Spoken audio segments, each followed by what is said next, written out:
Hello students, welcome to RHchemistry.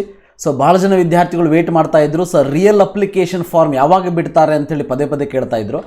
So ಈಗ ನಿಮಗೆಲ್ಲ ಗೊತ್ತಿರೋ ಹಾಗೆ ಟ್ರಯಲ್ ಅಪ್ಲಿಕೇಶನ್ ಫಾರ್ಮನ್ನು ಬಿಟ್ಟಿದ್ರು.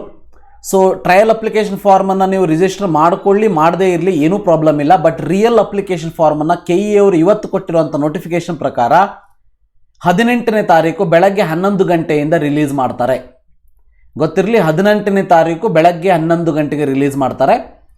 ಬಟ್ ಒಂದು ಪಾಯಿಂಟ್ ಇದರಲ್ಲಿ ನೆನ್ಪಿಟ್ಕೊಳ್ಬೇಕು, ಅಶ್ವತ್ಥನಾರಾಯಣ ಅವರು ಯಾವಾಗ CET ಎಕ್ಸಾಮಿನೇಷನ್ ಅಪ್ಲೈ ಮಾಡಿದ್ರು, ಅಂದರೆ CET ಎಕ್ಸಾಮಿನೇಷನ್ ಬಗ್ಗೆ ಅನೌನ್ಸನ್ನು ಮಾಡಿದ್ರು ತಮ್ಮ ಟ್ವಿಟರ್ ಪೇಜಲ್ಲಿ, ಆವಾಗ ಅವರು application starting date 5th and ending date 20th ಅಂತ ಏನೋ ಕೊಟ್ಟಂಗಿತ್ತು, ಹೌದಾ? ಆದರೆ 18ಕ್ಕೆ ಸ್ಟಾರ್ಟ್ ಮಾಡಿರೋದ್ರಿಂದ ಡೆಫಿನೆಟ್ಲಿ ನಿಮಗೆ ಮಿನಿಮಮ್ 1 ತಿಂಗಳು ಟೈಮ್ ಆದರೂ ಅವರು ಕೊಡಲೇಬೇಕಾಗ್ತದೆ. ನೋಡೋಣಂತೆ ಲಾಸ್ಟ್ ಡೇಟ್ ಯಾವಾಗ ಕೊಡ್ತಾರೆ, ಮತ್ತು ಇನ್ಫಾರ್ಮೇಷನ್ ಬ್ರೋಷರ್ನ ಎಲ್ಲಿ ರಿಲೀಸ್ ಮಾಡ್ತಾರೆ, ಇವೆಲ್ಲದರ ಬಗ್ಗೆ ಇನ್ಫಾರ್ಮೇಷನನ್ನು ಸೊ ಅವ್ರು ರಿಲೀಸ್ ಮಾಡಿದ ತಕ್ಷಣ ನಿಮಗೆ ತಿಳಿಸುವಂಥ ಪ್ರಯತ್ನವನ್ನು ಮಾಡ್ತೀನಿ.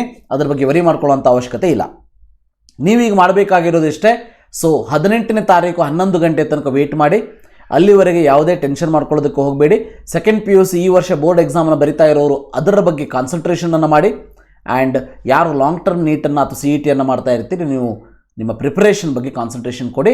ಸೊ ನಿಮಗೆ 18ನೇ ತಾರೀಕು ಸೊ ಈ ಒಂದು ಅಪ್ಲಿಕೇಶನ್ ಫಾರ್ಮ್ ರಿಲೀಸ್ ಆದ ತಕ್ಷಣ ತಿಳಿಸುವಂಥ ಪ್ರಯತ್ನವನ್ನು ಮಾಡ್ತೀನಿ. Thank you. Have a nice day.